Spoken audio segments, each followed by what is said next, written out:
Modern car engines often come with large plastic covers, sometimes called engine covers or beauty covers. These covers serve several practical and aesthetic purposes. First off, appearance and aesthetics play a big role. Modern consumers expect clean, tidy engine bays. Plastic covers hide messy wiring, hoses, and metal components. This makes the engine bay look more premium and finished.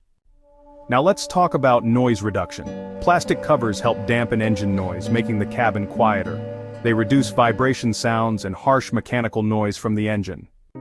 Lastly, we have heat management. Some covers are designed to help manage airflow and heat distribution inside the engine bay. They protect surrounding components from radiant engine heat. Protection of components is honestly a pretty big deal. Engine covers shield important parts from dust, debris, and moisture. They also help prevent damage during engine bay cleaning or even minor impacts. Cost and weight efficiency is another reason manufacturers use engine covers. Plastic is lighter and cheaper than metal, which in turn helps manufacturers reduce vehicle weight just a bit, improving fuel efficiency. Streamlined manufacturing is like a key benefit here.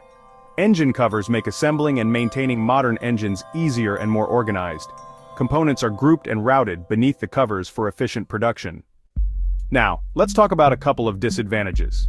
Engine covers can make basic DIY maintenance harder, since you have to remove the covers first, and sometimes if they're poorly designed, they might trap heat, though honestly, most modern covers are vented or heat resistant.